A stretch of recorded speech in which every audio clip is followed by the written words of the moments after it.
Hello guys. तो episode शुरू होता है एलेक्स नाम के एक बंदे के साथ। ये लड़का एक मल्टीनेशनल कंपनी में काम करता है। रोज की तरह आज भी वो अपने ऑफिस में जा रहा होता है, पर ट्रेन में ही उसकी आंख लग जाती है और उसे अपने सपने में एक लड़की दिखाई पड़ती है। शायद एलेक्स इस लड़की को पहचानता है। तभी अचानक से एलेक्स की आंख खुल जाती है और वो देखता है वो एक ट्रेन में है। आधे घंटे के सफर के बाद एलेक्स अपने ऑफिस में पहुंच जाता है। उसके ऑफिस के टेबल पर हमें उसी लड़की की फोटो दिखाई पड़ती है। वो लड़की शायद से एलेक्स की कोई करीबी है। एलेक्स अपना काम कर ही रहा होता है, तभी उसकी मॉम का कॉल आता है। एलेक्स, तुम कैसे हो? तो एलेक्स कहता है, माँ मैं बिल्कुल ठीक हूँ। मॉम कहती है, एलेक्स मुझे पता है तुम बहुत ज़्यादा बिजी होते हो, पर हमेशा याद रखो तुम्हारी हेल्थ तुम्हारे काम से ज़्यादा इम्पोर्टेंट है, इसलिए खाना टाइम पर खाना और हो सके उतना ज़्यादा पानी पीना। एलेक्स कहता है, माँ मैं ये बात जानता हूँ और मैं इस बात का खास ख्याल रखूँगा। एलेक्स की मॉम कहती है, एलेक्स मैं कुछ टाइम पहले तुम्हारी आंट से मिली थी और उन्होंने तुम्हारे लिए एक लड़की ढूंढी है, क्या तुम एक बार उसके साथ डेट पर जा सकते हो? तो एलेक्स कहता है, नहीं माँ मैं ऐसा नहीं कर सकता हूँ। कंपनी के डायरेक्टर को मुझसे काफ़ी ज़्यादा उम्मीदें हैं और उन्हें मुझे पूरा करना है। चलो माँ अब मुझे काम करना है, आप अपना और डैड का ख्याल रखना। ये कहकर एलेक्स फ़ोन रख देता है। एलेक्स फ़ोन रखकर जब उस लड़की की फ़ोटोग्राफ की तरफ देखता है तो उसे फिर से वो लड़की दिखाई पड़ने लगती है। तभी उसके डायरेक्टर का कॉल आता है, जो उससे कहते हैं, हमारे बॉस ने एक नया प्रोजेक्ट भेजा है एलेक्स, तुम्हें वो आज के आज कंप्लीट कर मुझे सेंड करना है। एलेक्स को इस बात से बहुत गुस्सा आता है, क्योंकि उसके पास पहले से ही बहुत काम था पर वो कुछ नहीं कर सकता था, इसलिए वो अपना गुस्सा पीकर ओवर टाइम करने का डिसाइड करता है। धीरे धीरे रात हो जाती है और सभी लोग ऑफिस से चले जाते हैं। अब ऑफिस में एलेक्स और ऑफिस का वॉचमैन बचा था। एलेक्स फाइनली अपना काम कंप्लीट कर लेता है और अपने उस प्रोजेक्ट को डायरेक्टर को भेज देता है। वो घर जाने ही वाला था, तभी उसके कंप्यूटर पर एक मैसेज आता है, क्या आप जानना चाहते हैं जिंदगी क्या है? क्या आप अपनी जिंदगी को जीना चाहते हैं? एलेक्स यस पर क्लिक कर देता है। जैसे ही वो यस पर क्लिक करता है, अचानक से ही वो एक दूसरी दुनिया में टेलीपोर्ट हो जाता है। उसके कानों में एक आवाज़ सुनाई पड़ती है, गार्डियंस की दुनिया में आपका स्वागत है। और जब एलेक्स की आंखें खुलती हैं तब वो एक ट्रेन में होता है। उस ट्रेन में उसके साथ कुछ और लोग भी होते हैं। वो लोग भी यहाँ पर अभी अभी टेलीपोर्ट हुए थे। इस दुनिया में ना ही फ़ोन काम करते थे और ना ही यहाँ पर कोई कनेक्शन था, कोई नेटवर्क सर्विस थी। तभी एक लड़की कहती है, ये देखो हमारे हाथ पर क्या है। सभी जब अपने हाथ पर देखते हैं तो उन्हें वहाँ पर एक अजीब सा ब्रेसलेट टाइप एक डिवाइस दिखाई पड़ता है। तभी मोटू जोर से चिल्लाने लगता है, आखिर मैं ये कौन सी दुनिया में आ गया हूँ? ना ही यहाँ पर कोई नेटवर्क सर्विस है और ना ही यहाँ पर मेरा फ़ोन काम कर रहा है। तभी एक आवाज़ सुनाई पड़ती है, गार्डियंस के वर्ल्ड में आप सभी का स्वागत है। हम आप सभी को कुछ मिशंस देंगे और उन मिशंस को कंप्लीट कर आप ज़िंदगी का सही मतलब समझ जाएंगे। तभी वहाँ पर एक आदमी आ जाता है जिसने पी रखी थी। वो किसी की बात नहीं सुन रहा था और ट्रेन में मौजूद लड़कियों के साथ बदतमीजी करने लगता है। जब एलेक्स उसे जाकर रोकता है तो उसे गुस्सा आ जाता है और वो अपने हाथ में मौजूद ब्रेसलेट निकालकर फेंक देता है। जैसे ही वो ऐसा करता है, उसे बिजली के जोरदार झटके लगते हैं और उन झटकों के साथ वो मर जाता है। तभी एक मिस्टीरियस मैन कहता है, ये तुम लोग क्या बेवकूफ़ी कर रहे हो? तुम्हें पता भी है यहाँ पर कितनी सीरियस सिचुएशन चल रही है? तो एक बंदा कहता है, नहीं मुझे तो यही पता नहीं है कि ये जगह कौन सी है और मैं यहाँ पर क्या कर रहा हूँ। मैं कुछ टाइम पहले अपने ऑफिस में काम कर रहा था। एलेक्स भी कहता है, मैं भी कुछ टाइम पहले अपने ऑफिस में काम कर रहा था और तब रात थी और अचानक से ही मैं इस जगह पर आ गया और इस जगह पर तो दिन है। आखिर इतनी जल्दी रात से दिन कैसे हो सकता है? तो वो मिस्टीरियस मैन उन सभी को बताने लगता है, यहाँ पर कोई मजाक नहीं चल रहा है। तुम सभी को इस दुनिया से एक मैसेज आया था, एक इनविटेशन आया था। जैसे ही तुमने यस पर क्लिक किया, तुम लोग इस दुनिया में टेलीपोर्ट हो गए। आज से पहले तुम लोग ये नहीं जानते थे कि तुम लोग क्यों जी रहे हो, पर आज के बाद तुम इस दुनिया में आ चुके हो और अब तुम्हें पता चलेगा कि तुम्हारे जिंदगी का मोटिव क्या है। अब तुम्हारी पूरी लाइफ बदलने वाली है। तो एक लड़की पूछती है, हम लोग इस दुनिया से अपनी दुनिया में वापस कैसे जाएंगे। मिस्टीरियस मैन कहता है, तुम्हें वापस जाना है। अगर तुम्हें वापस जाना है तो उसके लिए तुम्हें मिशंस कंप्लीट करने होंगे और रिवॉर्ड जीतने होंगे। जब तुम अपने सारे मिशंस कंप्लीट कर लोगे तो तुम्हें एक रिवॉर्ड मिलेगा। लड़की पूछती है, कौन सा रिवॉर्ड। तो वो आदमी बताता है, मैन गॉड। मैन गॉड एक ऐसी चीज़ है जो तुम्हारी हर इच्छा पूरी कर सकता है, तुम्हें करोड़पति बना सकता है, तुम्हारी शादी किसी भी लड़के या लड़की से करा सकता है, तुम्हें दुनिया का सबसे शक्तिशाली इंसान भी बना सकता है। तुम जो मांगोगे वो तुम्हारी वो इच्छा पूरी कर देगा। जैसे जैसे इस दुनिया में तुम अपने मिशन कंप्लीट करोगे वो वैसे वैसे तुम्हें छोटे छोटे रिवॉर्ड्स मिलेंगे। और आखिरी टाइम पर जब तुम अपने सारे मिशंस कंप्लीट कर लोगे तब तुम्हारी मुलाकात मैन गॉड से होगी। अगर तुम्हें मैन गॉड मिल गए तो तुम उनसे वापस अपने वर्ल्ड में लौटने की विश मांग सकते हो। मैंने आज से पहले दूसरे वर्ल्ड्स में कुछ मिशन कंप्लीट किए हैं। उन मिशंस की वजह से ही मुझे ये गन मिली है। तुम लोग ऐसा कह सकते हो, ये एक सर्वाइवल गेम की तरह है। जितने आगे तक तुम सर्वाइव करोगे तुम्हारे जिंदा बचने के उतने ही ज़्यादा चांस होंगे।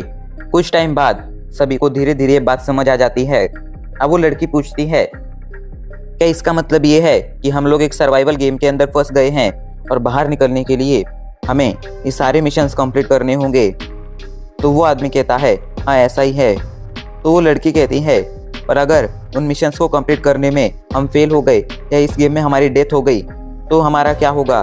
तो वो आदमी कहता है, मुझे इसका कोई अंदाज़ा नहीं है, पर ऐसा भी हो सकता है कि शायद तुम्हारे हारने पर तुम्हारा वजूद ही पूरे यूनिवर्स से मिट जाए। मैंने आज से पहले 4 मिशंस कंप्लीट किए हैं और उन सभी में मैं सक्सेसफुल रहा हूँ। अब मुझे इस दुनिया में भेज दिया गया है और यहाँ पर भी मुझे सर्वाइवल मिशन दिया गया है। हम सभी का मिशन एक ही है। तो एलेक्स कहता है, वो क्या है। वो मिस्टीरियस मैन कहता है, वो तुम्हें बहुत जल्द पता चल जाएगा, लेकिन सबसे पहले हमें एक दूसरे को अपना इंट्रोडक्शन देना चाहिए। सभी अपना इंट्रोडक्शन देने लगते हैं। एक लड़का कहता है, मेरा नाम जैक है और मैं एक कॉलेज स्टूडेंट हूँ। वो लड़की कहती है, मैं हूँ रोज, मैं प्रोफेशनली एक राइटर हूँ। मैं हूँ हेनरी और मैं एक सक्सेसफुल बिजनेसमैन हूँ। गाइस, हम इसे मोटू ही कहेंगे बिकॉज वो आसान है। वो बूढ़ी औरत कहती है, मेरा नाम लिंजी है और तुम लोग मुझे आंट ली कह सकते हो।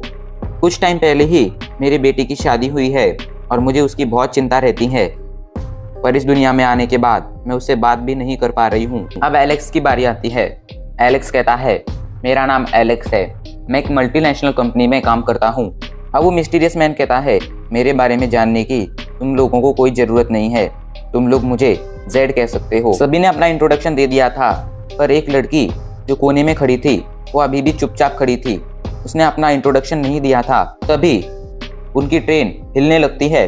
जेड समझ गया था आखिर यहाँ पर क्या हो रहा है।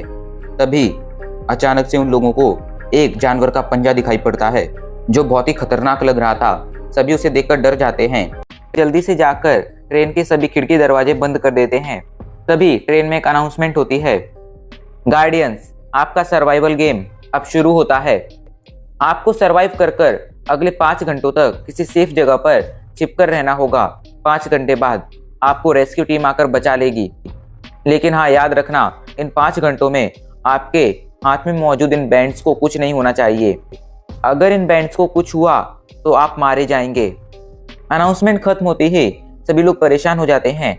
रोज जल्दी से जेड से पूछती है, अभी जो अनाउंसमेंट हुई आखिर उसका मतलब क्या है। तो इस पर जेड बोलता है, इसका मतलब है कि अब बहुत जल्दी हम पर कुछ लोग हमला करने वाले हैं जो ना ही इंसान होंगे और ना ही जानवर। हमें उन लोगों से बचते हुए अगले 5 घंटों तक सरवाइव करना होगा। इसके बाद हम पूरी तरह से सेफ हो जाएंगे।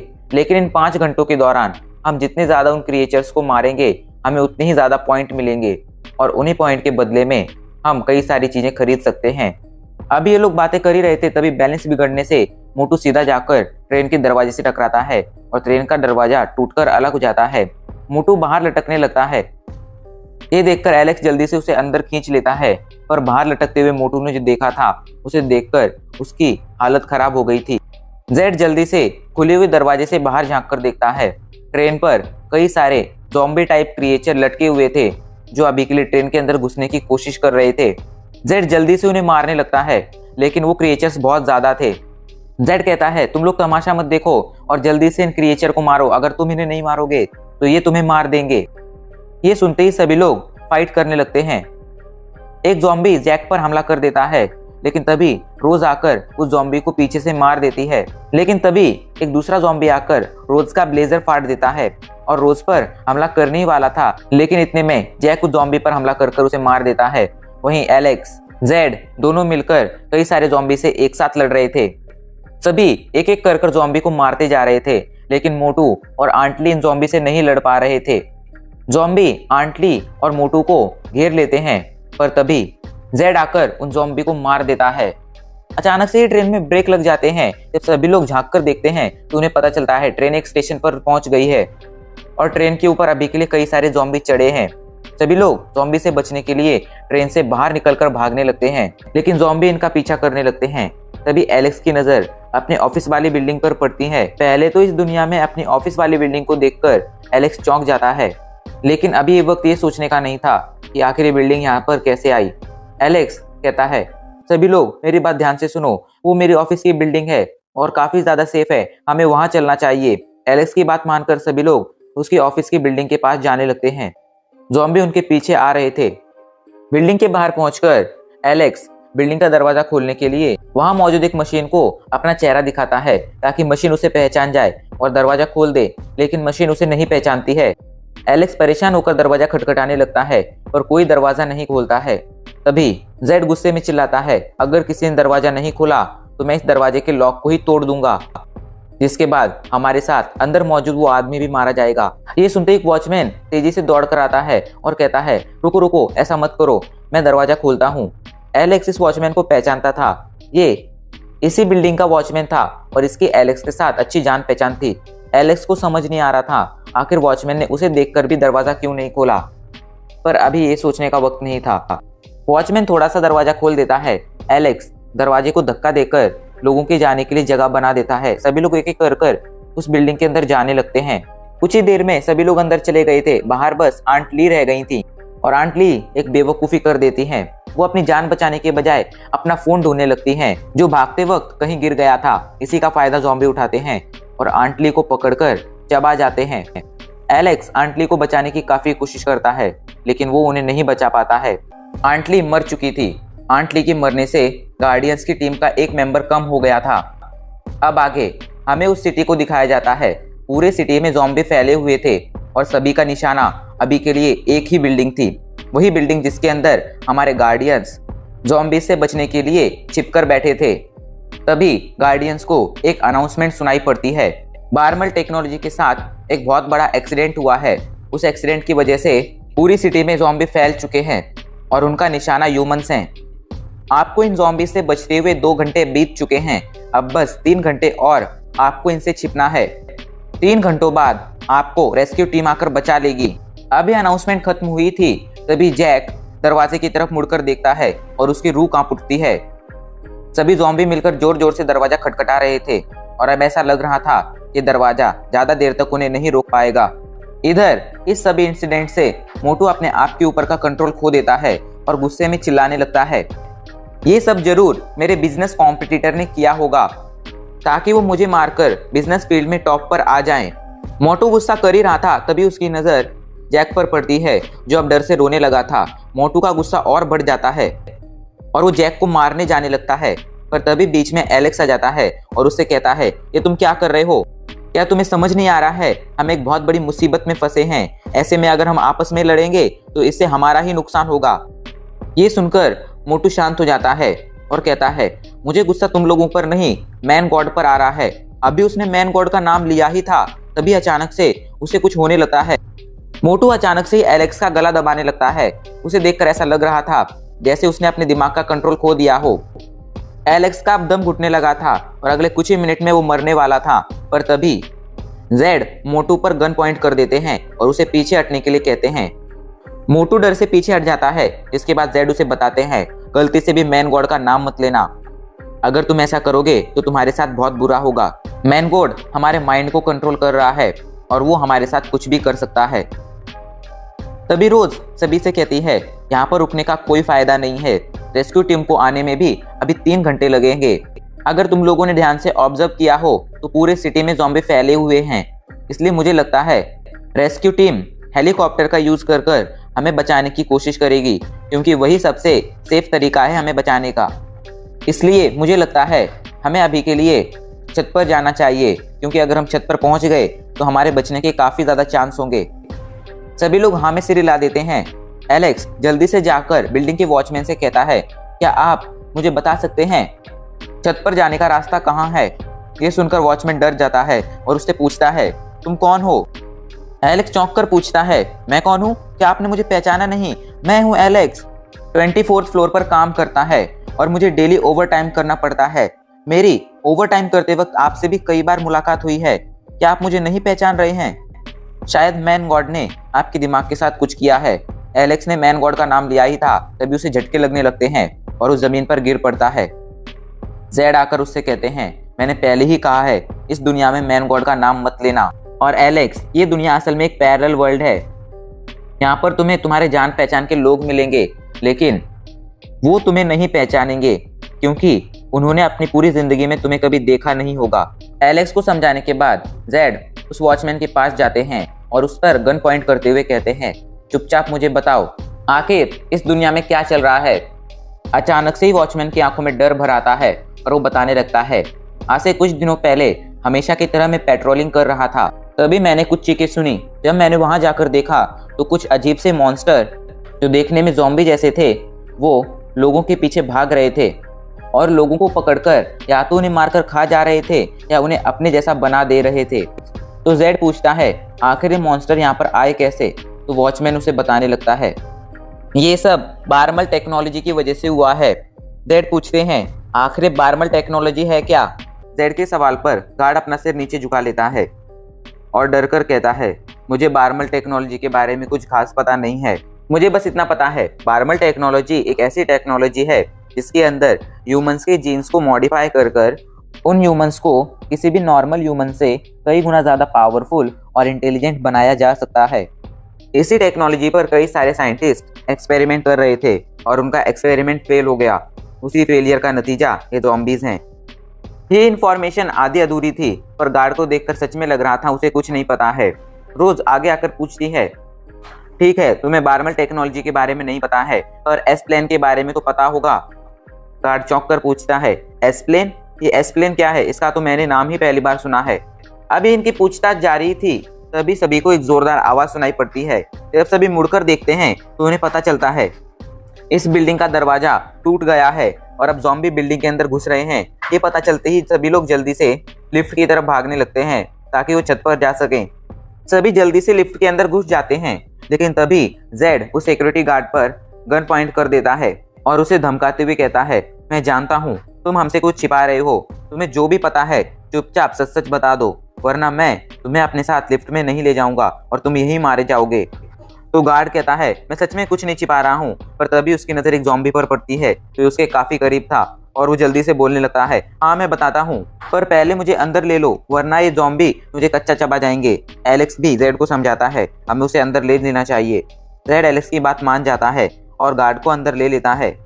अंदर आते ही गार्ड बटन दबाकर लिफ्ट को चालू कर देता है, लेकिन जेड अभी भी गार्ड को घूर रहा था जैसे कह रहा हो, चुपचाप मुझे सच सच बता दो वरना तुम्हें मारने के लिए मेरे पास गन भी है। उसकी ऐसी नजरें देख गार्ड जल्दी से बताने लगता है, मैंने कुछ देर पहले तुम लोगों से झूठ कहा था। असल में छत पर जाने के लिए तुम्हें एक लॉक तो खोलना होगा, लेकिन उस लॉक को खोलने के लिए तुम्हें किसी चाबी की नहीं बल्कि पासवर्ड की जरूरत होगी और वो पासवर्ड सिर्फ मुझे पता है।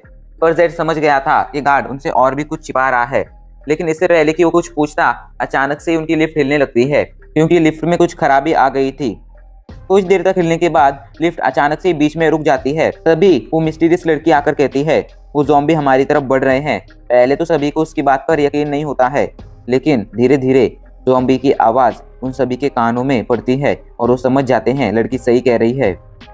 तभी एलेक्स की नज़र लिफ्ट के एग्जिट पर पड़ती है और वो जल्दी से सभी को बताता है, हम वहाँ से बाहर जा सकते हैं। ये सुनते ही जेड एग्जिट पर लगे ढक्कन को हटा देता है और एग्जिट खुल जाता है। सभी गार्डियंस अब एक एक कर लिफ्ट से बाहर जाने लगते हैं।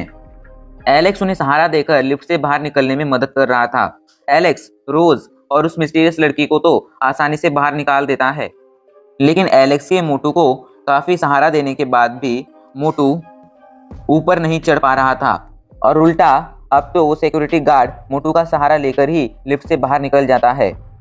मोटू को अटका देख जेड उससे कहता है, अगर तुम बाहर नहीं निकले तो मैं तुम्हें यहीं छोड़कर चला जाऊंगा। डर से मोटू अपनी पूरी जान लगा देता है और उस लिफ्ट से बाहर आ जाता है। लिफ्ट के अंदर अब एलेक्स और जैक ही बचे थे। एलेक्स जैक को भी बाहर निकाल देता है। बाहर आते ही सभी लोगों ने वहां मौजूद सीढ़ियों से ऊपर जाना शुरू कर दिया था। लिफ्ट के अंदर अब बस एलेक्स ही बचा था। एलेक्स भी अब ऊपर जाने लगता है, पर तभी ज़ॉम्बी आकर उस लिफ्ट को चारों तरफ से घेर लेते हैं और एलेक्स पर हमला करने लगते हैं। एलेक्स लिफ्ट के अंदर फंस गया था। वो उन ज़ॉम्बी से अकेला ही लड़ने लगता है। इधर उसी मुसीबत में देख रेड भी उसकी मदद करने लगता है। वहीं जब रोज एलेक्स को मुसीबत में देखती है तो वो सभी से एलेक्स की मदद करने के लिए कहती है, लेकिन कोई भी एलेक्स की मदद के लिए नहीं जाता है। लेकिन शायद ये उनकी सबसे बड़ी गलती थी, क्योंकि ज़ॉम्बी मोटू, जैक और सिक्योरिटी गार्ड के पास पहुंच गए थे, जो अब उन लोगों को नीचे खींच रहे थे। इधर लिफ्ट का वजन बढ़ने से अब लिफ्ट की केबल टूटने लगती है। कुछ ही पलों में लिफ्ट गिरने वाली थी। ये देख एलेक्स अपनी पूरी जी जान लगा देता है और एक जोरदार जंप मारता है। जंप मारकर वो जैसे ही लिफ्ट से बाहर आता है, लिफ्ट की सारी केबल टूट जाती हैं और लिफ्ट नीचे गिरने लगती है। अगर एलेक्स एक पल की भी देरी कर देता तो वो मारा जाता। ऊपर चढ़ रहे ज़ॉम्बीज़ को कुचलते हुए लिफ्ट तेजी से नीचे जाने लगती है। इधर जेड और एलेक्स अभी केबल के सहारे लटके थे। इधर इतने में ज़ॉम्बी ने जैक और मोटू और सिक्योरिटी गार्ड को खींचकर नीचे गिरा दिया था। उन्हें नीचे गिरता देख एलेक्स जल्दी से उन्हें पकड़ने की कोशिश करता है और सक्सेसफुली सिक्योरिटी गार्ड का हाथ पकड़ भी लेता है, लेकिन मोटू और जैक को नहीं बचा पाया था। हालांकि उसने सिक्योरिटी गार्ड को पकड़ तो लिया था, मगर सिक्योरिटी गार्ड को पकड़ने से उसका वजन काफी बढ़ गया था और अब उसके हाथ से केबल छूटने लगती है। ये देख सिक्योरिटी गार्ड चीखने लगता है, मेरा हाथ मत छोड़ना, अगर तुम मेरा हाथ छोड़ दोगे तो तुम भी छत पर नहीं जा पाओगे, क्योंकि छत के दरवाजे का पासवर्ड मुझे ही पता है और जब तक मैं वो पासवर्ड नहीं डालूंगा तब तक दरवाजे का लॉक नहीं खुलेगा। ये कहते वक्त सिक्योरिटी गार्ड बहुत हिल भी रहा था। इस वजह से अब एलेक्स और नहीं संभाल पाता है और केबल उसके हाथ से छूट जाती है। एलेक्स और गार्ड दोनों तेजी से नीचे गिरने लगते हैं, बट बीच में जेड आ जाता है और एंड मोमेंट पर उन सभी को बचा लेता है। अब वो लोग ऊपर चढ़ना शुरू कर देते हैं। इधर वो मिस्टीरियस गर्ल जो काफ़ी देर से शांत खड़ी थी, अब उसने अचानक से मॉन्स्टर्स को मारना शुरू कर दिया था। ये देख रोज को उसकी चिंता होने लगती है, लेकिन जेड उसे आगे बढ़ते रहने के लिए कहता है। कुछ देर तक ऊपर चढ़ने के बाद फाइनली वो एक फ्लोर पर आ जाते हैं। यहाँ पर अभी के लिए काफ़ी सारे चैम्बर्स मौजूद थे, जिनके अंदर एक अजीब सा लिक्विड भरा हुआ था और उनके ही अंदर मॉन्स्टर्स कैद थे। जेड कहता है, जल्दी से कोई हिंट ढूंढने की कोशिश करो ताकि हम जल्द से जल्द मिशन पार कर पाएँ। ये सुनकर एलेक्स और रोज़ हिंट ढूंढने जाने लगते हैं, लेकिन तभी अचानक से एलेक्स पर वायरस हावी हो जाता है। ये देख रोज़ और जेड उससे पूछते हैं आखिर तुम्हें क्या हुआ, लेकिन एलेक्स कोई बहाना बना देता है, वो उन्हें सच्चाई नहीं बताता है। इधर वो लोग हिंट ढूंढना जारी रखते हैं। काफ़ी देर तक हिंट ढूंढने के बाद भी उन्हें कुछ भी नहीं मिलता है। उल्टा अब उन लोगों को डर लगने लगा था, क्योंकि इस फ्लोर पर मॉन्स्टर चैम्बर मौजूद थे। तभी दोबारा एलेक्स पर वायरस हावी होने लगता है, जिसे देख जेड समझ जाता है एलेक्स इन्फेक्टेड हो गया है और वो एलेक्स को मारने के लिए अपनी गन बाहर निकाल लेता है, क्योंकि जैसे जैसे इस वायरस का असर बढ़ता जाता एलेक्स इस मॉन्स्टर में बदलता जाता और अंत में वो अपने ही टीममेट्स को मारने की कोशिश करता। जेड को एलेक्स को शूट करता देख रोज़ बीच में आ जाती है और उसे समझाते हुए कहती है, भले ही एलेक्स पर वायरस हावी हो रहा है, लेकिन अभी तक वो एलेक्स को पूरी तरह से इन्फेक्टेड नहीं कर पाया है, ऐसे में हम उसे ठीक कर सकते हैं। ये सुनकर जेड फाइनली रुक जाता है। थोड़ी देर तक आगे बढ़ने के बाद इन सभी को पता चलता है कि वो लोग ब्राम्बल टेक्नोलॉजी नाम के फ्लोर पर हैं। इधर सिक्योरिटी गार्ड मौका देखकर छिप जाता है। वहीं ये तीनों हिंट ढूंढना जारी रखते हैं। काफ़ी देर तक इधर उधर ढूंढने के बाद इन लोगों को एक फ़ाइल मिलती है जो काफ़ी अजीब लैंग्वेज में लिखी हुई थी और रोज़ उसे पढ़ पा रही थी। रोज़ पढ़ते हुए कहती है, सालों की रिसर्च के बाद डॉक्टर ओचेड ने अपनी रिसर्च कंप्लीट कर ली।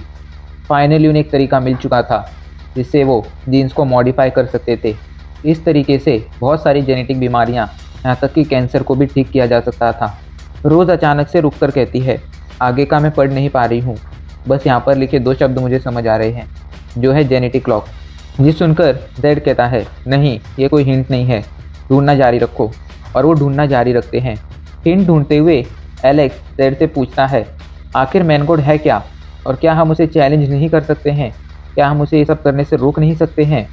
तो जेड कहता है, ये तो मैं भी नहीं जानता मैन कोड आखिर है कौन, पर मैं इतना जानता हूँ उसकी नज़रों में हम लोग सिर्फ एक चींटी के समान हैं, जिसके साथ वो जैसे चाहे वैसे खेल सकता है। उसी ने ये दुनिया बनाई है और उसी ने हमें यहाँ भेजा है।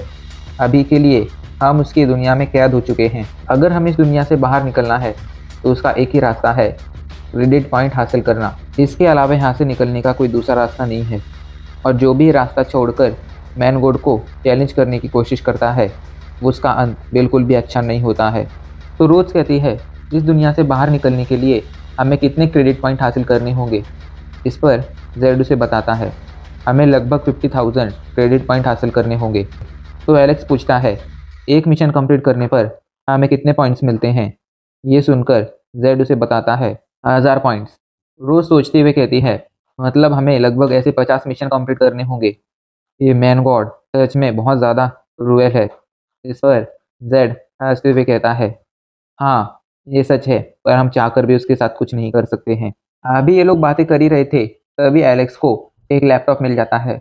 एलेक्स जल्दी से उस लैपटॉप को खोलता है और उसमें मौजूद फोल्डर्स को ओपन करने लगता है।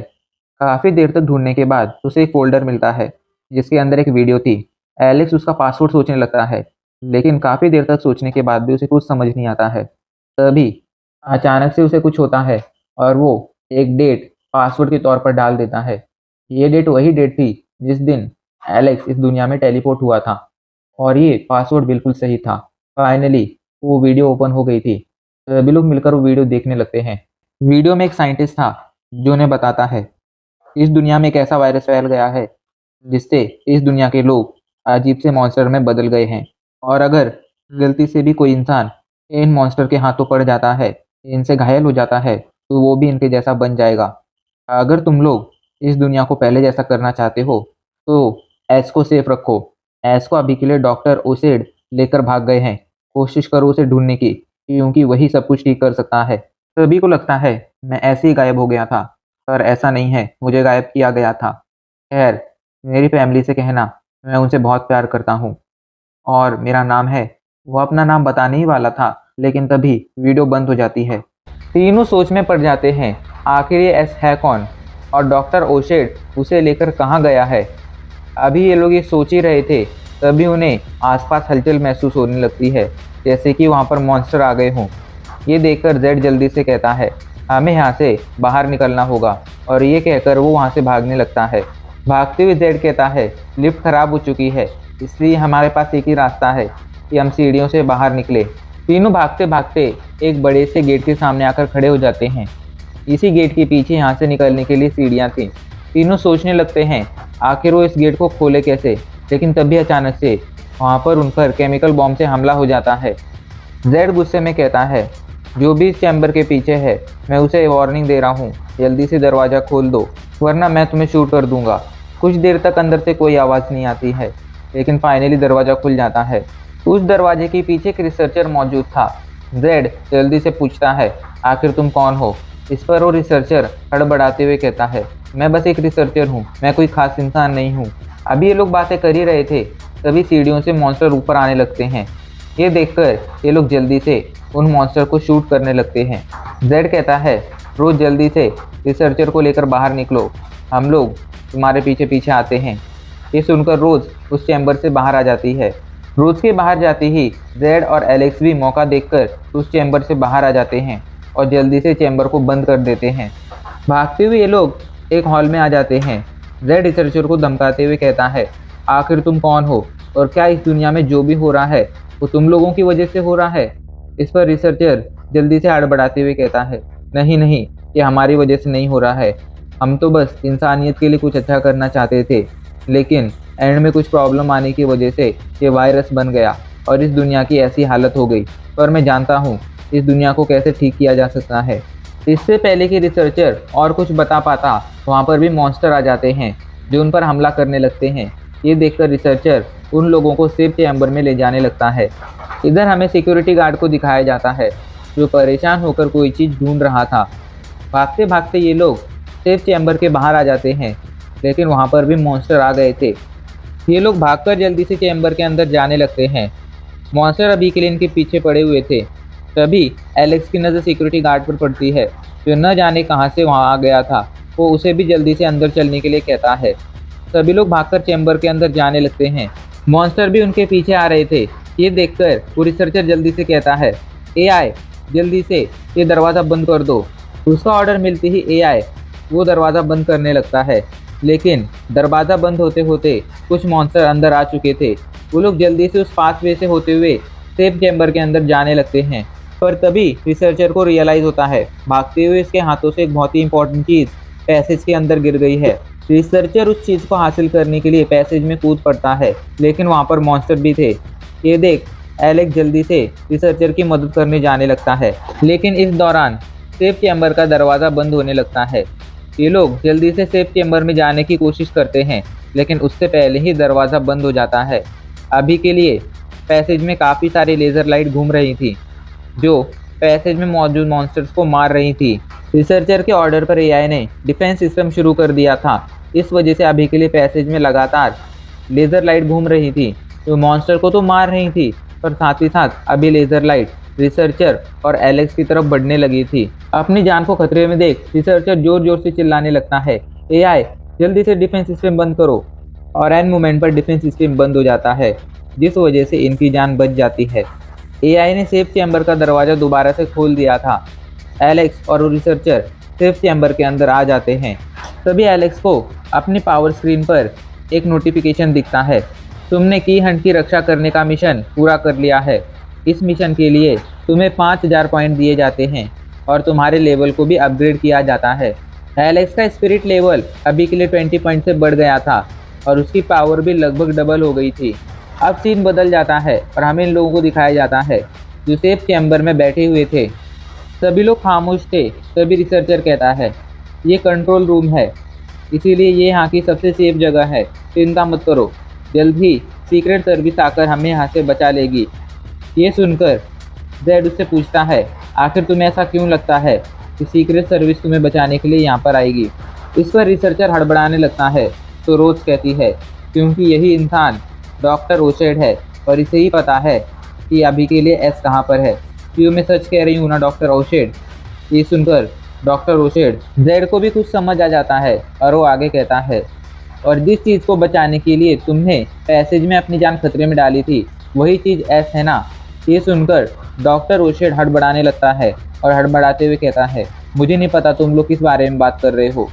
इस पर रोज उसे समझाते हुए कहती है, हम लोग बुरे लोग नहीं हैं, बस हम इतना जानना चाहते हैं कि आखिर यहाँ पर चल क्या रहा है। तभी इनकी पावर स्क्रीन पर एक नोटिफिकेशन आता है, अगला मिशन एक्टिवेट हो गया है, तुम्हें इस मिशन में एस की रक्षा करनी है। इस मिशन को कंप्लीट करने पर तुम लोगों को 2000 पॉइंट दिए जाएंगे। नोटिफिकेशन मिलते ही तीनों अगले मिशन के लिए रेडी हो जाते हैं। इधर डॉक्टर ओशेड कहता है, मैं तुम लोगों को चाहकर भी कुछ नहीं बता सकता हूँ, बस इतना समझ लो, मेरे ऊपर एक लोकेशन ट्रैकर लगा है, ऐसे में सीक्रेट सर्विस हमें आसानी से ढूंढ लेगी और हम सब बच जाएंगे। बाकी मैं अभी के लिए तुम लोगों को कुछ भी नहीं बता सकता हूँ। ये कहकर वो उठकर वहाँ से जाने लगता है।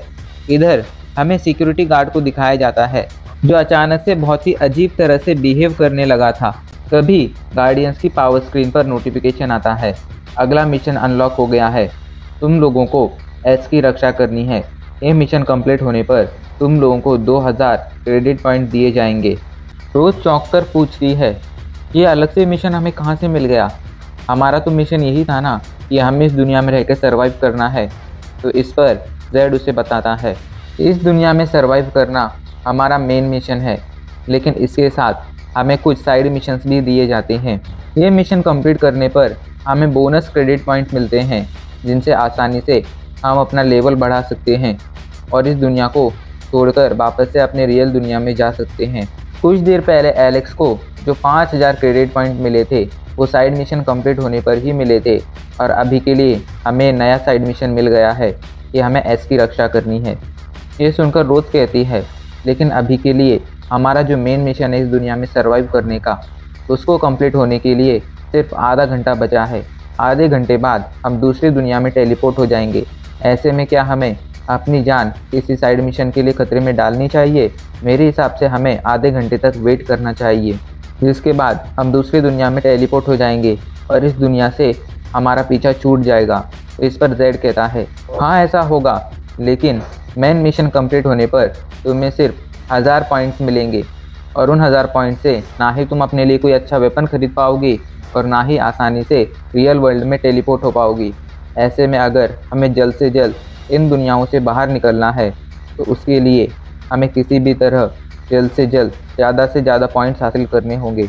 अभी ये बातें कर ही रहे थे तभी दोबारा से एलेक्स पर पॉइजन हावी होने लगता है। ये देख रिसर्चर उसे मारने जाता है, लेकिन जेड बीच में आकर रिसर्चर को ऐसा करने से रोक देता है। रिसर्चर हड़बड़ाते हुए कहता है, ये लड़का इन्फेक्टेड हो गया है, ये अब जल्दी एक मॉन्स्टर में बदल जाएगा, इसलिए अच्छा यही होगा कि हम इसे मार दें, वरना ये हमें मार देगा। ये सुनकर रोज को गुस्सा आ जाता है और वो रिसर्चर को धमकी देते हुए कहती है, यहाँ पर जो भी हुआ है वो सब तुम्हारी वजह से हुआ है। तुम्हारे जैसे सनकी साइंटिस्ट की वजह से इस दुनिया के लोग मॉन्स्टर में बदल गए हैं। इस पर वो साइंटिस्ट समझाते हुए कहता है, नहीं ये सब हमारी वजह से नहीं हुआ है, हम तो बस इंसानियत के लिए कुछ अच्छा करना चाहते थे। तुम लोग नहीं जानते हो, लेकिन अभी के लिए हम सभी की बॉडी में जेनेटिक लॉक लग गया है, जिस वजह से हम ह्यूमंस अब और इवॉल्व नहीं हो सकते हैं। इवोल्यूशन रुकने की वजह से बहुत जल्द हमारा हाल भी डायनासोर जैसा हो जाएगा। ऐसे में हमारे लिए वो जेनेटिक लॉक खोलना बहुत ज़्यादा ज़रूरी है, क्योंकि ऐसा करने पर ही हम लोग आगे सर्वाइव कर पाएंगे। ये सुनकर रोज गुस्से में कहती है, तुम एक सन की साइंटिस्ट हो और कुछ नहीं। तुम्हारे घमंड की वजह से, तुम्हारे लालच की वजह से आज ये दुनिया लगभग बर्बाद होने वाली है और तुम अभी भी नहीं सुधर रहे हो। इधर एलेक्स पर पॉइजन का असर तेज़ी से बढ़ने लगता है। रोज जल्दी से भागकर उसके पास जाती है, लेकिन एलेक्स उसे रोककर कहता है, अगर मैं मॉन्स्टर में बदल गया तो तुम मुझे शूट कर देना। तभी जेड सोच में पड़ जाता है और थोड़ी देर तक सोचने के बाद उसे समझ आ जाता है कि एस एलेक्स को बचा सकता है। वो जल्दी से साइंटिस्ट के पास से एस का बॉक्स छीनता है और उसे खोल देता है। उसके अंदर एक लिक्विड पोशन था। सभी लोग सोचते हुए कहते हैं, क्या यही एस है? इस पर तो साइंटिस्ट जल्दी से हड़बड़ाते हुए कहता है, नहीं तुम लोग ऐसा नहीं कर सकते हो, तुम लोग एस को इस लड़के पर बर्बाद नहीं कर सकते हो। पर जेड और रोज उसकी बात नहीं सुनते हैं। रोज जल्दी से एस लेकर एलेक्स के पास जाती है और उसे कहती है, मैं जैसे ही एस तुम्हारे बॉडी के अंदर इंजेक्ट करूँगी तुम नॉर्मल हो जाओगे। रोज एलेक्स की बॉडी में एस इंजेक्ट करने वाली ही थी, लेकिन बीच में सिक्योरिटी गार्ड आकर एस उससे छीन लेता है और जल्दी से एस को अपनी बॉडी के अंदर इंजेक्ट कर लेता है। और हमें पता चलता है पिछले वीडियो में सिक्योरिटी गार्ड हड़बड़ी में एस को ही ढूंढ रहा था, क्योंकि वो भी इन्फेक्टेड हो गया था। सिक्योरिटी गार्ड की हरकत से जेड गुस्से में आकर उसे शूट करने जाने लगता है, लेकिन तभी सिक्योरिटी गार्ड उसे रोकते हुए कहता है, मेरी बॉडी के अंदर, मेरे ब्लड के अंदर अभी के लिए एस मौजूद है, अगर तुम मुझे मार दोगे तो ये लड़का भी कभी नहीं बच पाएगा। इधर रिसर्चर भी जेड को रोकने लगता है। जेड गुस्से में पूछता है, आखिर एस है क्या और इससे लोगों की जान कैसे बच सकती है? इस पर रिसर्चर घबराते हुए बताता है, अभी के लिए इस दुनिया के लोगों के अंदर एक जेनेटिक पॉइजन चला गया है, जो उनके डीएनए के साथ मिलकर उन लोगों को नॉर्मल इंसान से मॉन्स्टर में बदल देता है। एस उसी पॉइजन का एंटीडोट है, जो डैमेज हुए जीन को रिकम्बाइन और रीजनरेट कर कर लोगों को एक नई जिंदगी दे सकता है। दोबारा से पॉइजन एलेक्स पर हावी होने लगता है और इस बार एलेक्स सीधा बेहोश हो जाता है। बेहोश होकर एलेक्स एक सपने में पहुंच जाता है, जहां पर वो एक लड़की की कब्र के सामने खड़ा था। तभी वो लड़की पीछे से आकर उसे हक कर लेती है। एलेक्स कहता है, मैं अब बहुत जल्द तुम्हारे पास आने वाला हूँ। ये सुनकर वो लड़की कहती है, नहीं तुम ऐसा नहीं कर सकते हो, तुमने मुझसे वादा किया था कि तुम एक अच्छी और लंबी ज़िंदगी जियोगे। उस लड़की की बातें एलेक्स के दिमाग पर असर डालती हैं और एलेक्स फिर से होश में आ जाता है। तभी उसे कुछ महसूस होता है और वो जल्दी से कहता है, हमें यहाँ से निकलना होगा, वो आ रहा है, वो आ रहा है। ये सुनकर जेड पूछता है, कौन आ रहा है? इस पर एलेक्स हड़बड़ाते हुए कहता है, एक बहुत बड़ा मॉन्स्टर जो बाकी सभी मॉन्स्टर से कई गुना ज़्यादा पावरफुल है, वो अभी के लिए हमारी तरफ ही बढ़ रहा है। तभी वहाँ पर अलार्म बजने लगता है और सभी को एआई की आवाज़ सुनाई देती है। पावर सिस्टम डैमेज हो गया है, मैं अब बस अगले 30 सेकंड तक आपकी मदद कर पाऊंगी। जेड रिसर्चर से पूछता है, क्या यहाँ से निकलने का कोई और एग्जिट है? इस पर रिसर्चर बताता है, हाँ एक वीआईपी एग्जिट है, लेकिन मैं भी नहीं जानता हूँ कि वो एग्जिट कहाँ पर है। इस पर जेड गुस्से में कहता है, तो क्या तुम्हारे पास और गन्स हैं? इस पर रिसर्चर जल्दी से एक ड्रॉवर खोलता है, वहाँ पर कई सारी गन्स रखी थी। सब लोग एक एक गन्स अपने हाथों में ले लेते हैं, क्योंकि वो जानते थे अगर वो फाइट नहीं करेंगे तो वो लोग मारे जाएंगे। तभी मॉन्स्टर कंट्रोल रूम के बाहर पहुंच जाता है और कुछ ही पलों में कंट्रोल रूम के दरवाजे को फाड़कर अंदर भी आ जाता है। ये मॉन्स्टर बाकी मॉन्स्टर से लगभग 5 गुने साइज का था, लेकिन ये देख नहीं सकता था। जेड सभी को शांत रहने का इशारा करता है, लेकिन तभी सिक्योरिटी गार्ड बहुत ज़्यादा डर जाता है और डर से चीखने लगता है। उसकी आवाज़ से मॉन्स्टर को पता चल जाता है कि ये लोग अभी कहाँ पर हैं और वो रोज़ पर हमला कर देता है। लेकिन तभी एलेक्स बीच में आ जाता है और ये हमला एलेक्स को लग जाता है। इस हमले से रोज़ तो बच गई थी, पर हमले में एलेक्स बहुत बुरी तरह से घायल हो गया था। जख्म गहरा होने की वजह से एलेक्स जगह पर ही बेहोश हो जाता है। रोज़ उसे उठाने की कोशिश करने लगती है, लेकिन तभी मॉन्स्टर दोबारा से उन पर हमला कर देता है और जेड बीच में आकर मॉन्स्टर को शूट करने लगता है, जिससे मॉन्स्टर ज़मीन पर गिर पड़ता है। जेड को लगा था मॉन्स्टर मर गया है, पर ऐसा नहीं था। वो दोबारा से उठ खड़ा होता है और जेड को मारने की कोशिश करने लगता है। ये देख जल्दी से रोज़ उसे शूट करने लगती है, लेकिन इससे मॉन्स्टर पर कोई खास असर नहीं हो रहा था। तभी उसे केमिकल बॉम्ब दिखता है और रोज़ केमिकल बॉम्ब से मॉन्स्टर पर हमला कर देती है, जिससे मॉन्स्टर जलने लगता है और जेड को फेंक देता है। अभी के लिए जेड मॉन्स्टर से तो छूट गया था, लेकिन वो भी बुरी तरह से घायल होने की वजह से वहीं पर बेहोश हो गया था। इधर रिसर्चर को काफ़ी देर तक ढूंढने के बाद फाइनली वीआईपी डोर मिल जाता है। वो सिक्योरिटी गार्ड के साथ मिलकर उसे खोल देता है और गार्डियंस को भी अपने साथ चलने का इशारा करने ही जाता है, लेकिन तभी सिक्योरिटी गार्ड उसे ऐसा करने से रोक देता है और उसे कहता है, उन लोगों को यहीं पर मरने दो, हमें अपनी जान बचाकर यहाँ से भाग जाना चाहिए। ये सुनकर रिसर्चर सिक्योरिटी गार्ड के साथ वहाँ से उस बिल्डिंग की छत पर आ जाता है और रेस्क्यू टीम के आने का इंतज़ार करने लगता है। इधर हमें रेस्क्यू टीम को दिखाया जाता है, जो अभी के लिए वहीं आ रहे थे। कुछ ही पलों में उन्हें साइंटिस्ट और वो सिक्योरिटी गार्ड दिख जाता है। वो लोग इनकी मदद के लिए आने लगते हैं, लेकिन तभी अचानक से सिक्योरिटी गार्ड पर वायरस हावी होने लगता है और वो मॉन्स्टर में बदलने लगता है। ये देख रिसर्चर चौंक जाता है और चौंक कर कहता है, क्या एस ने काम नहीं किया? क्या एस फेल हो गया? लेकिन थोड़ी देर तक सोचने के बाद वो कहता है, नहीं, एस फेल नहीं हुआ है, ये तो बस एस को इंजेक्ट करने का साइड इफ़ेक्ट है, जो कुछ ही पलों में ख़त्म हो जाएगा। और ऐसा ही होता है, कुछ ही पलों में ये साइड इफ़ेक्ट ख़त्म हो जाता है और वो सिक्योरिटी गार्ड दोबारा से नॉर्मल हो जाता है। लेकिन रेस्क्यू टीम ने उसे मॉन्स्टर में बदलते हुए देख लिया था, इसलिए उन लोगों को लगता है कि सिक्योरिटी गार्ड एक मॉन्स्टर है और वो लोग बिना सोचे समझे इसे शूट कर देते हैं। सिक्योरिटी गार्ड अभी के लिए मर चुका था। इधर ये देखकर रिसर्चर परेशान हो जाता है, क्योंकि उसके मरने के साथ साथ एस भी खत्म हो गया था, अब उसे दोबारा से बनाया नहीं जा सकता था। इधर कंट्रोल रूम में जेड को होश आ गया था और वो मॉन्स्टर से फाइट करने लगा था। अभी के लिए वो मॉन्स्टर एक साथ तीनों गार्डियंस पर हमला कर रहा था, जिस वजह से वो लोग हर सेकेंड बहुत ज़्यादा जख्मी होते जा रहे थे। खुद को और अपने साथियों को इतना ज़्यादा घायल होता देख एलेक्स को लगता है कि वो लोग अब मर चुके हैं और वो अपनी आंखें बंद कर लेता है। तभी अचानक से उसकी आंखें एक जगह पर खुलती हैं, जहाँ पर उसे वही लड़की दिखाई पड़ती है जो उसे पिछली बार बेहोश होने पर दिखी थी।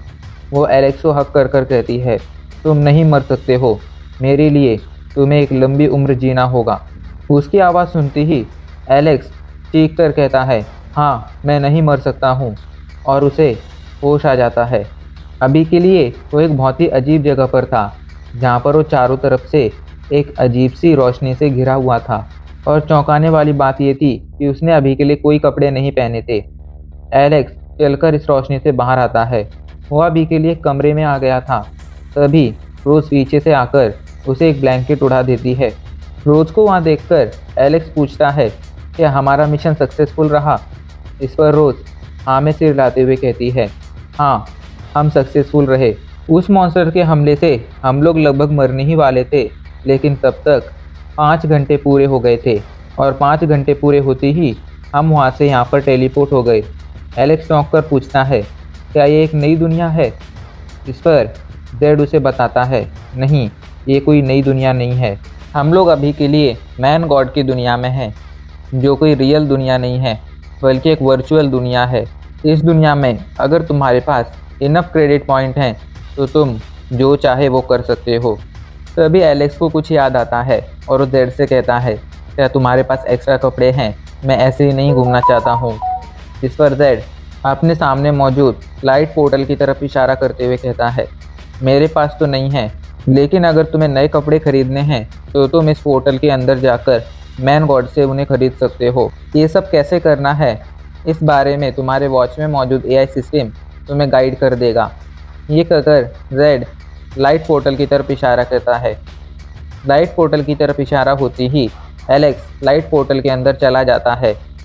एलेक्स लाइट पोर्टल के अंदर आगे बढ़ने लगता है और वो एक दूसरी दुनिया में पहुंच जाता है जहां पर कई सारे अजीब अजीब से स्क्वायर्स मौजूद थे।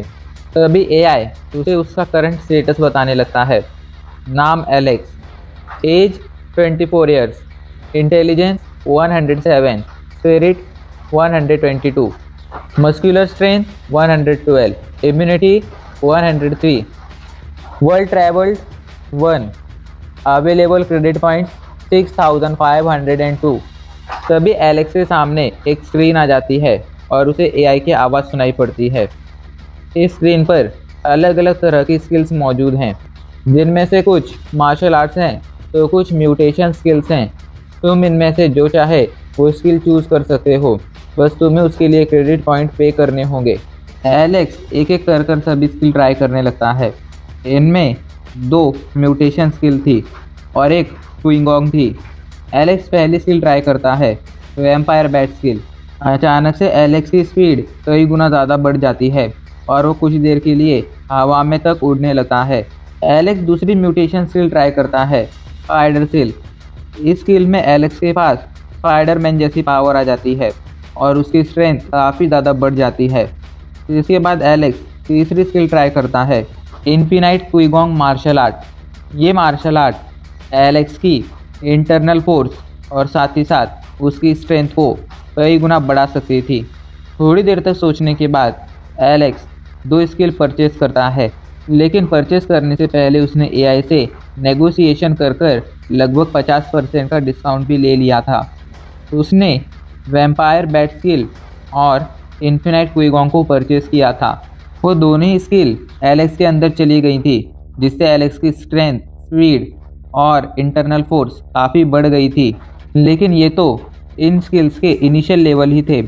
जैसे जैसे एलेक्स खुद को और पावरफुल बनाता जाता और ज़्यादा ट्रेनिंग करता जाता, वो इनके अगले लेवल भी अनलॉक कर पाता, जिससे वक्त वक्त पर उसकी पावर बढ़ती जाती। एलेक्स ने दोनों स्किल के लिए लगभग 2200 पॉइंट पे किए थे, इसलिए अभी वो थोड़ा उदास भी था। तभी उसके सामने एक दूसरी स्क्रीन आ जाती है जिस पर अलग अलग तरह के स्क्रोल्स मौजूद थे। तभी उसकी नज़र एक आइटम पर पड़ती है और वो चौंक कर कहता है, स्पेस स्टोरिंग। एलेक्स एआई से वो स्पेस स्टोरिंग खरीद लेता है। उसके लिए उसे लगभग 1500 पॉइंट पे करने पड़े थे। इस स्पेस स्टोरिंग के अंदर लगभग 1.5 क्यूबिक मीटर जितना स्पेस था। इस स्पेस स्टोरिंग को यूज़ करने के लिए इंटरनल फोर्स की ज़रूरत पड़ती थी। ऐसे में जैसे जैसे एलेक्स की इंटरनल फोर्स पावरफुल होती जाती, वैसे वैसे उसकी स्पेस स्टोरिंग का स्पेस भी बढ़ता जाता। एलेक्स कहता है, मुझे कपड़े भी खरीदने हैं। इस पर एआई उसके लिए नए कपड़े तैयार कर देती है। ये एक तरह का बैटल सूट था, जिससे अब उसकी कॉम्बैट एबिलिटी काफ़ी अच्छी हो गई थी। एलेक्स अपना करंट स्टेटस चेक करता है, intelligence 187, spirit 232, muscular strength 302, immunity 331 और उसकी खुशी का कोई ठिकाना नहीं रहता है। सिर्फ 2 स्किल्स ने उसकी स्ट्रेंथ काफ़ी ज़्यादा बढ़ा दी थी। तभी एआई उससे पूछता है, क्या तुम चाहते हो मैं तुम्हारे लिए किसी ह्यूमन बीइंग को क्रिएट करूं? ये सुनकर एलेक्स चौंक जाता है और उससे कहता है, इसका मतलब क्या है? तो एआई कहता है, अगर तुम किसी इंसान को इमेजिन करोगे तो मैं तुम्हारे लिए उस इंसान को इस दुनिया में बना सकता हूँ। वो इंसान रियल तो नहीं होगा, लेकिन लगभग उसके जैसा ही होगा। तो बताओ मैं किसका क्लोन क्रिएट करूं? इस पर एलेक्स को फिर से उस लड़की की याद आने लगती है, लेकिन अभी के लिए वो कोई निर्णय नहीं ले पाता है। इस पर एआई कहता है, तुम जब चाहो तब मुझे वो ह्यूमन बीइंग बनाने के लिए कह सकते हो।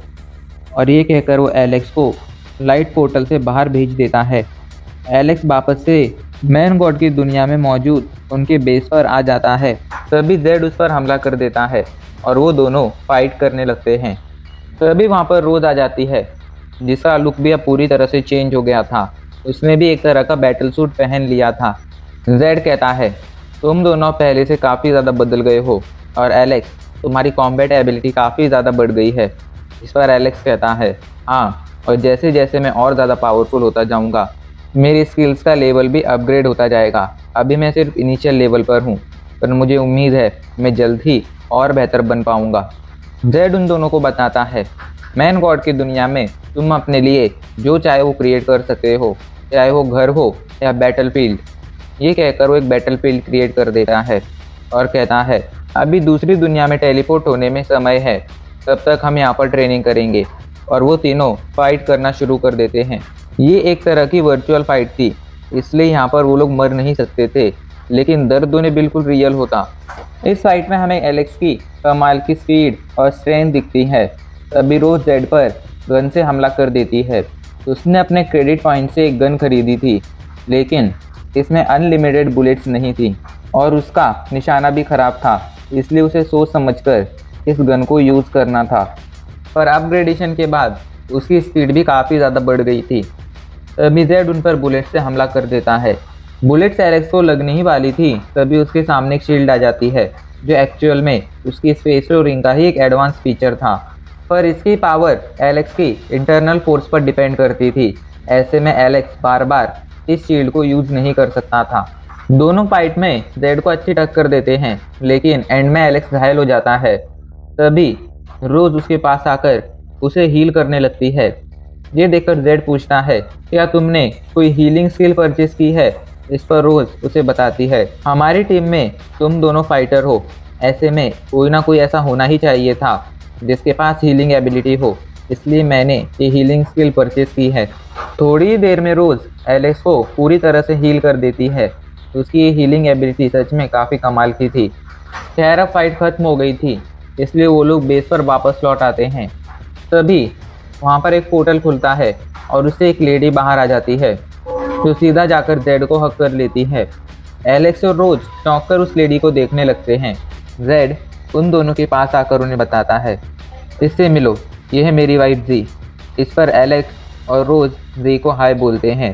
जेड कहता है, जी इन दोनों से मिलो, ये है रोज और ये है एलेक्स, ये दोनों काफ़ी ज़्यादा पावरफुल हैं। इस पर जी उन दोनों को हाय बोलती है और कहती है, खाना बन गया है, तुम सब लोग जल्दी से आकर खाना खा लो। ये कहकर वो वहाँ से चली जाती है। एलेक्स पूछता है, जेड तुम अपनी वाइफ को इस दुनिया में कैसे लेकर आए? इस पर जेड उसे चौंक कर देखने लगता है और उससे कहता है, क्या मैन गॉड ने तुम्हें कोई ह्यूमन बीइंग क्रिएट करने का ऑप्शन नहीं दिया था? क्या तुमने अपने लिए कोई ह्यूमन बीइंग क्रिएट नहीं किया है? इस पर एलेक्स पूछता है, मुझे एक्चुअल में समझ में नहीं आया है कि ये चीज़ आखिर है क्या? तो जेड बताता है, मैन गॉड की दुनिया में तुम्हें एक ऑप्शन मिलता है, यहाँ पर तुम अपने किसी करीबी इंसान को क्रिएट कर सकते हो। इसके लिए तुम्हें बस उस इंसान को इमेजिन करना होगा और मैन गॉड तुम्हारे लिए उस इंसान का क्लोन क्रिएट कर देगा। जेड की बात सुनकर एलेक्स को फिर से उस लड़की की याद आने लगती है। इधर जेड रोज से पूछता है, रोज क्या तुमने भी अपने लिए किसी को क्रिएट नहीं किया है? इस पर रोज हिचकिचाते हुए कहती है, मेरा कोई करीबी है ही नहीं, इसलिए मैंने किसी को क्रिएट नहीं किया। खैर अभी हम इस टॉपिक पे बात नहीं करनी चाहिए। जेड समझ जाता है कि रोज अभी के लिए काफ़ी परेशान है और वो इस टॉपिक पर बात नहीं करना चाहती है, इसलिए वो लोग वहाँ से सीधा खाना खाने चले जाते हैं। लेकिन जाने से पहले एलेक्स और रोज ने बेस पर ही अपने लिए अपना सेफ हाउस बना लिया था। सीन बदल जाता है और हमें एलेक्स को दिखाया जाता है, जो अभी के लिए बेड पर लेटा हुआ था। उसकी साइड में वही लड़की थी। वो लड़की एलेक्स से पूछती है, क्या तुम जाग गए? क्या तुमने इतने सालों में मुझे मिस किया? इस पर एलेक्स पहले तो चौंक जाता है, फिर उसे जोर से हक कर कर कहता है, मैंने तुम्हें बहुत मिस किया, लेकिन क्या तुम सच में लौट आई हो? क्या तुम सच में यहाँ पर मौजूद हो? ये कहकर एलेक्स उसे छू कर देखने लगता है। तभी उसे एक जोरदार झटका लगता है और वो सपने से बाहर आ जाता है। एलेक्स उठकर अपने सेफ हाउस से बाहर आता है। बाहर ही रोज और जेड मौजूद थे। दूसरी दुनिया में जाने का वक्त हो गया था। जी जेड को हक कर कर कहती है, तुम्हें मेरे लिए जिंदा लौटना होगा। इस पर जेड कहता है, मैं ज़रूर लौटूंगा। और वो लोग वहाँ से लाइट पोर्टल की तरफ जाने लगते हैं, क्योंकि लाइट पोर्टल के अंदर ही दूसरी दुनिया में जाने के दरवाजे थे। तभी अचानक से वहाँ पर वही लड़की आ जाती है जिसे एलेक्स ने सपने में देखा था। वो आकर एलेक्स को हक कर लेती है। एलेक्स फिर से चौंक जाता है, लेकिन चौंक कर कहता है, क्या तुम सच में यहाँ पर मौजूद हो? इस पर वो लड़की कहती है, हाँ मैं लौट आई हूँ एलेक्स। क्या तुम्हें मुझे देखकर खुशी नहीं हुई? इस पर एलेक्स उसे जोर से हक कर कर कहता है, मुझे तुम्हें देखकर बहुत खुशी हुई। ली, आखिरकार तुम लौट आई हो। तुम नहीं जानती हो मैंने तुम्हें कितना मिस किया। इधर जेड कहता है, भले इस लड़के ने पिछली बार मैन गॉड से अपने लिए किसी को क्रिएट करने के लिए ना कहा हो, पर मैन गॉड ने इसके मन को पढ़ लिया था और ये लड़का शायद इस लड़की को काफ़ी ज़्यादा मिस कर रहा था, इसलिए मैन गॉड ने उसके लिए इस लड़की को क्रिएट कर दिया। खैर, अभी के लिए दूसरी दुनिया में जाने का वक्त हो गया है। ये कहकर वो लाइट पोर्टल की तरफ जाने लगते हैं और एलेक्स को भी आवाज़ मारते हैं। एलेक्स को जाता देख ली कहती है, एलेक्स तुम्हें मेरे लिए लौटना होगा।